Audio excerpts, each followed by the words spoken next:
खबर UP live, आपकी खबर तेज और सच। भूमाफियाओं का कारनामा, काश्तकार और सरकार की जमीन कब्जाया।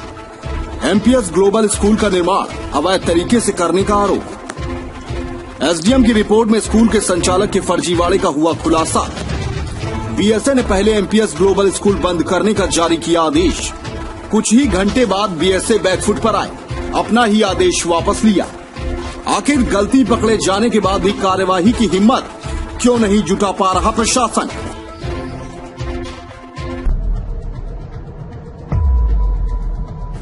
बस्ती के बबनान कस्बे में भूमाफियाओं का एक बड़ा फर्जीवाड़ा सामने आया है, जिसमें सरकार और काश्तकारों की जमीन को कब्जा करके कुछ लोगों ने एक कॉन्वेंट स्कूल का निर्माण कर लिया।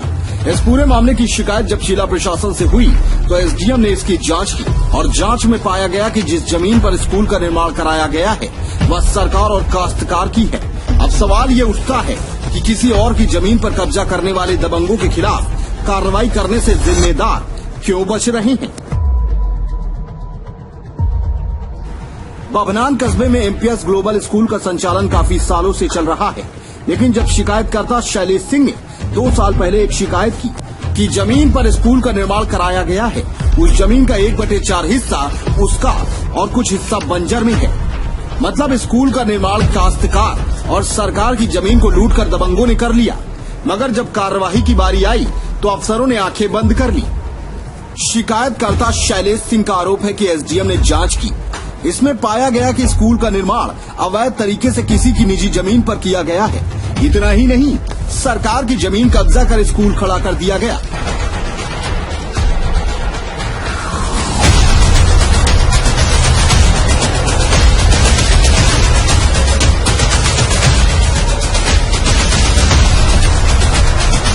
किस तरीके से आपकी जमीनें कब्जा करके बना दिया गया है? सर ये भूमाफिया टाइप का आदमी है। ये स्कूल के नाम पे मेरी निजी जमीन और तमाम सरकारी जमीन हड़पा है, बनवा लिया है, जिसपे बीएसए साहब कहे थे जब साबित हो जाएगा विद्यालय के पास जमीन नहीं तो मैं वैधानिक कार्रवाई करूंगा। आज 6 महीना से साबित हो गया है, लेकिन उसके बाद मतलब जो है कार्रवाई नहीं कर रहे हैं। ये मामला विधानसभा में उठवा दिए, तब जाके दबाव में आके कार्रवाई किए हैं बीएसए साहब।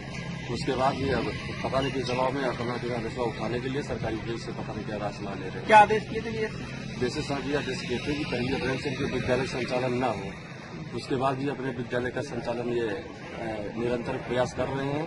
अभिभावकों से जो है लूट खसुट करने का प्रयास कर रहे हैं। क्या नाम है स्कूल का? Sir MPS global school. कितना आपकी जमीन कितनी कब्जा की है? सर मेरा जमीन 18 फीट चौड़ा है और 250 फीट लंबा। विद्यालय का क्या मामला है? विद्यालय अवैध रूप से कब्जा किया बनाया गया है और इसको सील किया जाए, इसका फैसला किया जाए। हमारे खेती वाली जमीन में कब्जा करके बनाया गया है विद्यालय। शिकायत इसकी हुई कि नहीं? जी काफी, मतलब 2-3 साल से शिकायत किया जाए, लेकिन कोई कार्रवाई नहीं हो रही।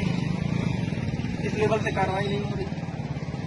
एसडीएम ने भी रिपोर्ट लगाई है। जी फिर भी कोई नहीं कार्रवाई हो रही है। बीएसए ने क्या रिपोर्ट लगाई?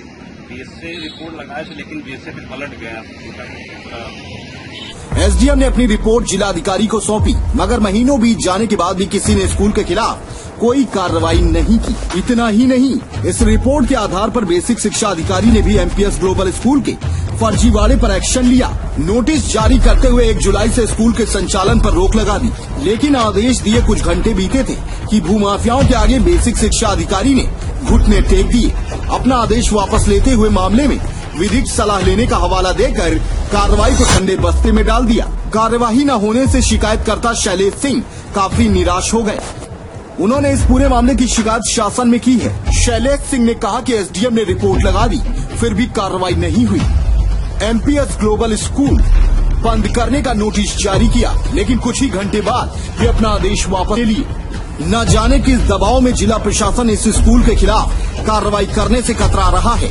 सभी अफसर जानते हैं कि स्कूल का निर्माण गलत तरीके से हुआ है। बहरहाल एसडीएम प्रेम प्रकाश मीणा ने इस बाबत बताया कि यह मामला उनके संज्ञान में है और उन्होंने ही रिपोर्ट जिलाधिकारी को भेजी है। मगर जबकि अब यह प्रकरण शिकायतकर्ता द्वारा हाईकोर्ट में दाखिल कर दिया है, तो अब उनके स्तर से कार्रवाई संभव नहीं है। बेसिक शिक्षा अधिकारी के द्वारा स्कूल के संचालन पर रोक लगाने और फिर कुछ ही घंटे बाद रोक हटाने के बाद जब हमने उनसे फोन पर बात करने का प्रयास किया तो उनसे बात नहीं हो पाई। अब देखना ये होगा कि लोगों की जमीन लूटकर करोड़ों का स्कूल खड़ा करने वाले भूमाफियाओं के खिलाफ कार्रवाई करने की हिम्मत जिला प्रशासन कब जुटा पाता है। आपकी जानकारी में सर क्या जानकारी है, सर क्या कार्रवाई आपकी द्वारा की गई है? देखिए, मामला बमनान के पास का है, जिसमें थाना पेट्रोलिया पड़ता है और काफी समय से विवाद चल रहा है और इनकी काफी पहले ही बहुत ही विस्तृत पैमाइश करवाई गई थी, जिसमें नायब तहसीलदार स्वयं थे। इसमें जो भी तथ्य निकलकर सामने आए हैं उसके बाद जो कोर्ट के आदेश हैं उनके अनुरूप कार्रवाई की गई। कुछ कब्जा उस स्कूल का दूसरे की भूमिधरी पे पाया गया है और क्योंकि वहां पे स्कूल बनाया गया है तो हम न्यायालय में, क्योंकि मामला अभी हाईकोर्ट इलाहाबाद में विचाराधीन है, तो उनके फैसले के बाद ही इस पर कोई आगे की कार्रवाई हो पाएगी। जब तक मामला न्यायालय में विचाराधीन है, साथ ही साथ स्कूल और अस्पताल क्योंकि बना हुआ है उसको हम सीधा जाकर वहां पर उस निर्माण को ध्वस्त नहीं किया जा सकता। यह बात आवेदनकर्ता को भी कई बार बताई गई है और जो दूसरी पार्टी है वह उसके बदले मुआवजा या जमीन का अदला बदला करने के लिए भी तैयार है। तो मुझे लगता है कि दोनों को आपस में बैठ के सुलह समझौते से इसका निस्तारण सुनिश्चित करना चाहिए।